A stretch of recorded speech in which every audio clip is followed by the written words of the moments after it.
Beneath the surface is a special place. Beneath the surface is where extraordinary happens. Designations, visiting cards, fancy cars. Now, whatever may lie on the surface, delve a little deeper, and that's where you will find the hunter-gatherer, the predator. That's where you will find lurking the real, way beneath the surface.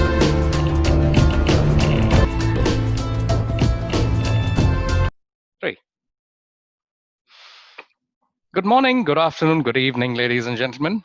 It's another episode of A Done Deal, and it's a pleasure to have my colleague Mike Kemball on the show today. A very quick background about Mike. Mike is a senior um, a sales transformation expert with over 30 years of experience as a sales director and managing director in 15 plus organizations globally. Mike's worked across telecom, technology, and the industrial sectors across Europe, Africa, the Middle East. And Mike believes in hands-on change, and he comes in as a troubleshooter and helps in assisting the topmost corporate strategy into the reality of the day-to-day sales operations that's required to run the show. Mike holds an MBA from London Business School. And yes, Mike, it's a pleasure to have you on the show. It's my pleasure too, Keshav. Very good. So let's just dive in then. Today we are going to talk about growing sales revenue and growing customers for small, mid-sized businesses. So let's start with the question about value. So, Mike, value has different definitions, different connotations to different people, various levels, various walks of life, etc. Firstly, how do you define value, and where do you add value to these businesses that you work with? I think I would define value as really what's on offer that's going to make a difference to the business and take it in the direction they want to take the business. Okay. So anything that helps them get there is adding value. Anything that inhibits that is depleting value. So on that, where do I add the value? I'd say it's typically around, well, obviously it's growing the top line, but also with that is also growing the profitability. And within that is also growing the customers and keeping those customers. Correct. So in there, it's putting really a systematic and structured approach. I think that sales is often seen as a bit of a dark art. Correct. And there is a process behind it, and there is quite a lot of psychology. So if it's all process and no psychology, it's a little bit dry. If it's all psychology and no process, it's like a top athlete tripping over their own shoelaces because they forgot to tie them up. So it's about putting structure, a systematic and structured approach, so companies can improve their performance with repeatable steps. Yes. It gives them flexibility, focus on control. Yes. It keeps them on course. Yes. And at the same time, being able to adapt with what comes up. Right. Yeah. All perfectly valid. Yes. And what sort of businesses do you normally work with for these transformation processes? I've worked with a variety of businesses, from actually quite small businesses down to even less than 10 million to businesses of 300, 500 million dollars a year. Okay. And as you said earlier on, from anything from 2 salespeople, or sometimes it's 2 people whose role isn't necessarily called sales, but they're the ones who drive the sales, to established teams of 250 or not so established teams, and they're trying to build it up and make it happen. Okay. And that, I suppose, presents its own set of challenges, especially when you're starting with a couple of people and no processes. So in what in what situations are your clients in when they reach out to you, both financially as well as operationally? Yeah, I think it depends. Sometimes they're distressed. Okay. So it might need a turnaround. Sometimes they're just not growing as fast as they believe they could do. So but I think in both those cases, there's a realization that what they're doing is not going to take them to the promised land. So typically sales are flat. If it's a turnaround, yes, typical situation is it's got into a kind of spiral where sales have declined, costs have cut. Yes. And then what happens is morale drops, the key people leave, and often, recruiters hover around like vultures and try and pick off the best people. So often what is there is it's a bit hollowed out, and then they've cut the costs, and then that vicious spiral, and then it could be turning that round and building the team there, evaluating the team that's there, seeing who's got potential, who hasn't. The ones that got potential on the high performers is hang on to those, give them direct, and then manage out the other ones and maybe recruitment. But a lot of it is often what I find is I work back from where the customer is, and sometimes it's who's your target market, and getting that clarity, because I'm a great believer in success leaves clues. And often in these businesses, even if they're distressed, they've had success in the past, and they still, I find in companies, there's always pockets of excellence, and it's finding those and doing more of what they're successful at, and stop doing the things where they're not going to get a result. And often that is coming back to who's the target market, what is their offer, is it compelling? Is it compelling enough? What needs to happen to make it compelling? And then put all the bits, and then you start building things up from there. Okay, so you must be quite popular with various boards or investors, private equity funds who normally have these situations of turnarounds and. Yes, sometimes it's very often it's private equity because when you've got the thing like a private equity company, they've automatically looking at it as a transformation. Yes. So, for example, one I did was for an East European incumbent telco that had been brought by private equity. So suddenly it was losing its state-owned monopoly, and now it had to fight in a global world, which was suddenly very, very competitive, which needed a complete transformation. The other extreme, I've worked for companies sort of around £10 million. And it's an acquisition. So sometimes it's an acquisition by private equity. Sometimes it's an acquisition by a trade acquisition. And I've done that in both the industrial and telecom sector, where they bought the company and there's a change of culture. There's a reason why they bought the company. So they wanted to get into a new sector where they weren't present, or they just want in a particular country, they want a presence and then use their business model in that country. Getting into new channels of distribution, geographies, getting into alliances, standard ways to grow. But yes, you're right. Taking what's there. Yes. And then often what you've got in those kind of situations, you've got, one is you've got to keep it profitable, or if it's not profitable, you've got to make it profitable. Yes. So back to what, and the shocking statistic, which is still valid now and was valid 20 years ago, is more than 50% of acquisitions fail. And often people are all focused on the acquisition and the thrill of the hunt, but then once it's bought, they're often left to languish, and a lot of value can be lost very quickly.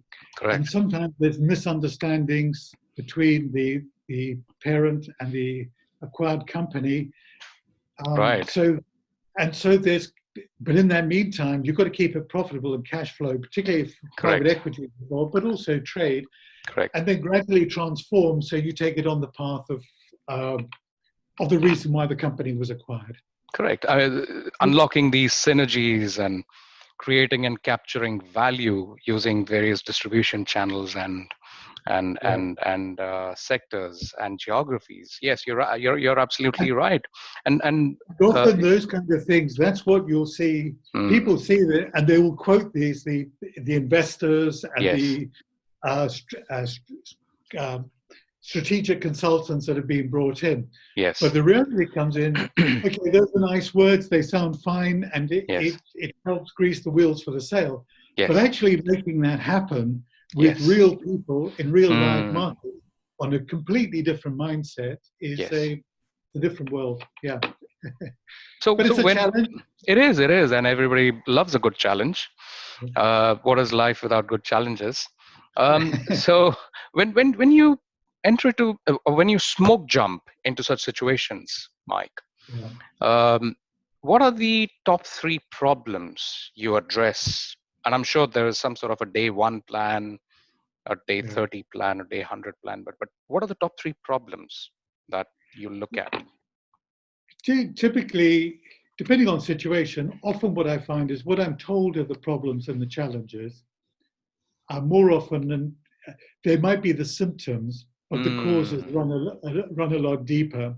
Yes. So, one side would be sort of flat sales. Sales aren't where they want to be, and maybe the realization that the pipeline of opportunities isn't generating the revenues and the profits that that are required. So often there's a kind of, my God, this isn't going to get us there. Often there's a kind of what I'd call busy fools. So you've got people busy in the day-to-day. They're so busy, just they're not focused strategically where they need to be. Yes. And they're in an old model. So they work hard, but they're kind of collapsing back. Yes. Management, and they sort of fall back into the old ways of doing things. There's probably some of the symptoms are there's uncertainty, too many surprises, missed target. The other thing is those are the first 2, which is flat sales, what I call busy fool. Yes. The other one is probably they're not winning the business they'd like to. Right. So that's very interesting. They're selling on price. They're selling on a limited selection of products.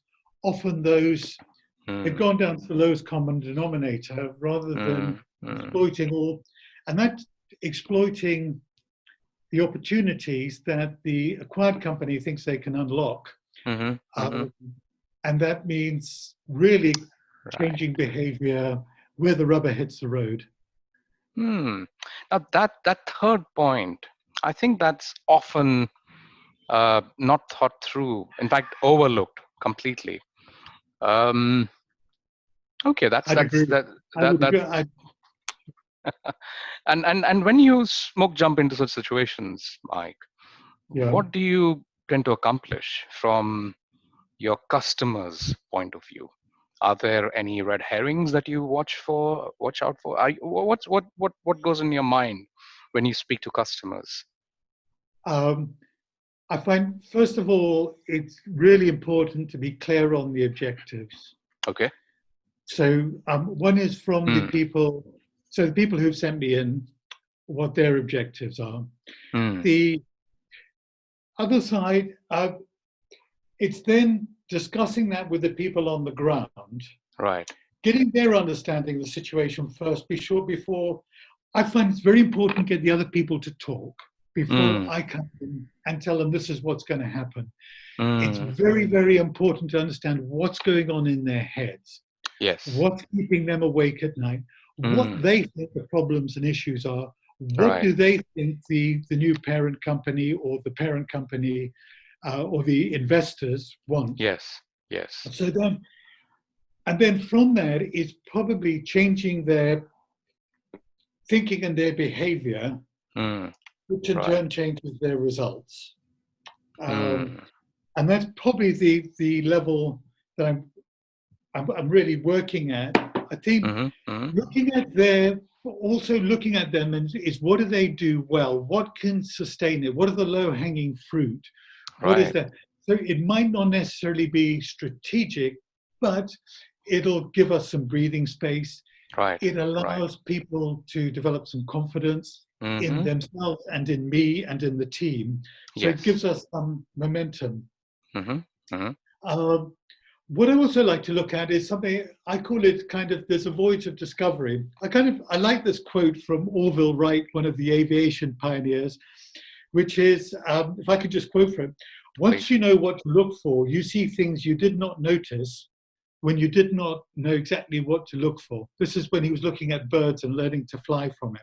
That's brilliant. And I think it's getting people, once people can see the stuff, then they notice it. So it's a bit like watching a magician at work. Yes. I think the other side is freeing up time to focus on what's important and what's going to grow their business, which means stopping doing the stuff that isn't. And sometimes that, quite honestly, sometimes it's being quite brutal with that. Of course. And the other side, I think a lot of it is building confidence to exploit what they've already got, as well as developing the new opportunities. I'm a great believer in this. It's in momentum. And sometimes where can we gain momentum? Where can we build confidence? And as we slide the new stuff in and there's that feeling, okay, we can win at this as well. Okay. So you have you clearly walk in, you establish your territory, you understand what's going on, you line up all the ducks, and then what's next? What's the process to get these businesses the results they're after? Short, medium, long term. How do you sort of turn it around? Well, I have a checklist that I've built up over the years. And it covers things like what's the market opportunity, the target market. I mentioned that earlier, the target market, what the offer, what makes it fun, the marketing strategy, where sales and marketing is often there's a complete mismatch. And sometimes they're on different planets. There's then putting in the performance criteria. I like to see performance. I like to make it public. And one of the favorite questions I like asking people when I go into a company is, how do you know if you're successful? Or how do you know when it's amazing how many people can't answer that question. So putting that performance in there. I look at existing customers, new customers. I look at the sales force, the sales management of it, their sales approach. And then I've got a list of about 13 items. I don't know, it's about a 12-page document and it's a checklist. The other thing I work through is the sales process. I touched on that earlier.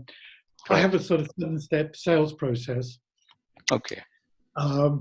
Which I actually prefer the word framework rather than process. Of course. Because it's to give a structure. Because what I find is salespeople fight process and they fight being put into a straitjacket. They don't like a framework. They quite like some kind of structure as long as it gives them control and freedom to operate from it. So often what I find is they don't follow a process. And often one of the biggest mistakes people try and do is they try and do everything in one go. And sometimes it's saying, let's take them to first base. And then to second base, and then let's get them to first base, and then let's sell them the second and third base. What's going to happen? I find, particularly in B2B sales, clients like to feel there's a process. They don't like to feel that the people are just winging it. They like to know what's the journey, what are the next steps, what's expected of them. So I think this gives that framework, gives me a framework, but being flexible around that, because some bits you say aren't particularly appropriate, some bits aren't that important in this industry. In other areas, this is really important, and then we sweat those quite hard and tease it out.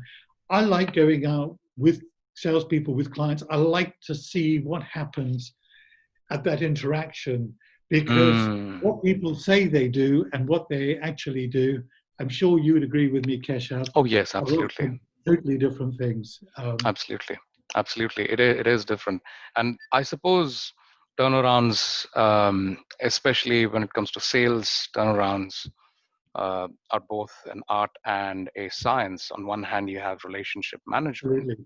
and the know-how of how to position or work on the messaging, and then there's the consistency and the degree of discipline that's required to follow all these processes to ensure closure and to ensure that you not just win the account but you build the account going forward. So Mike, could you please provide the audience um, with an example of one of your recent sales turnarounds, please? Yeah, I'd agree with you on the art and the science. I mean, now with CRM systems, it helps a lot more on the science. Mm, I tend to find it's is making something work first. okay. Often what I see is people have got a process, but it Hmm. doesn't work. So they get very good at the process, but it just Yes. means they don't get in. So one, for example, was a company that was a trade sale, Okay. and the company board, because strategically they wanted to move into, the market had changed and they needed to move, and I won't bore you with the detail, they needed to move into a new sector. It was in the construction industry. Okay. The, so the business, they bought the company, Hmm. it got into that vicious spiral I talked about earlier, Okay. and over 4 years had declined by 25%. Oh, In that okay. time, they were the number 3 player in the market. Okay. So they recruited somebody to head up Hmm. sales from number 1. That Okay. didn't work out. Then they recruited somebody from number 2. Then Okay. they recruited me from completely outside the industry with no experience. In Right. 12 months, I turned it round, Okay. and we were getting double-digit sales growth, which I maintained. Okay. I integrated into the parent company. So the part of they've got themselves into a trap of being very short-term focused. They Got it. didn't really have them. They were loading stock into the distribution channels and not pulling it Mm. through. Okay. There was a lot of discounting getting on. So one of the key things was controlling the discounts Okay. Okay. and then focusing on who the real people who'd specify what we did and starting there. Now we still had to Mm. keep the channel going and build it Okay. up from them, which meant retraining the sales force, refocusing. Now, Okay. once again, there were some pockets of excellence, so keeping Hmm. those, using the people who were good there with Hmm. the other people, Hmm. and then really, I took out 2 mid-size sales managers because they were just Mm. getting in the way. In fact, they were blocking the change, Okay. and so we actually took it out, Okay. and we split the sales force of 15 people between myself and someone else, and we just worked it through, put in Okay. a process, put in the control systems, taught the other people how to manage that the control. So we mapped out the sales process and then went through, looked at the Mm. sales, and really went right through into how we reviewed with the salespeople. I got them to each person produce their own sales plan, Okay. so they're on the target market, and then Right. worked it through and coached and mentored them through Okay. that. And then what I found was about half the people rose to the occasion, so we really Very improved good. their performance. Half Okay. couldn't make it, so Mm. we exited those, and Mm. we managed them out. And Mm. then following HR processes and things. Sure. 1 or 2 I thought I could turn around, but they didn't make it. And then Mm. really then recruited the kind of people we wanted and built the team up from there. Okay. And in 4 years, they actually asked me to go on from an interim role to a permanent role and then integrate it. So I ended up Okay. spending 5 years Okay. and took it from 11 million to 15 million in Okay. that time. Okay. Wow. That's pretty cool, Mike. Um, and that was more on the sales and the uh, structuring and building a sales team side of things. Could you also maybe share an example of how you have turned a small mid-sized business on its head, and how you thought through the entire process, and how you structured it for success, and share that as well, please. Taking maybe another example. Yeah, I mean, I think first of all, I go round the team first. Okay. So I've got being say parachuted in telecoms into a country where they probably got rid of the managing director. Well, they've got rid of the managing director. Right. Often normally under a cloud. Sure. Either loss of control or down to downright fraud. It's then what I find is I'll get the management team together and I'll go through and say what are the issues and ask somebody to be the scribe. Now I'm looking at the chemistry between the people as much as the content. Okay. So I'm looking at how they work, and then from that I'll ratchet it up a notch as it begins to dry out. I'll say, look, I'm not going to be here forever. Yes. But if I find that you're hiding stuff and it comes to light, I'll probably be here for 6 months or more. If I know your hide comes to light, I won't be gentle with you. Right. So now is your chance to come out with the stuff, whatever it is. And now the real meat, and then you tend to get a flow of the really meaty stuff. Yes. And then I'm looking at, based on that, I end up with a kind of check. That really gives a lot of the structure of what goes on. Okay. Then I'll go around the individuals and I'll get it from finance to operations to sales to the customer service. Yes. I'll talk to them individually. I'm looking at how they work as individuals, as a team, understand the problems from their side. Yes. And then from there, I'll go then in and I'll do the similar thing with the sales team, get their side. Okay. And then, I mean, one, for example, I did was, I had the sales manager, I realized after a couple of days was quite weak. I went around all the salespeople, and then they had a Friday sales meeting. And I just got the sales results. It took me a week to get out of finance the sales results because there weren't proper performance controls in there. So I wanted to see each person.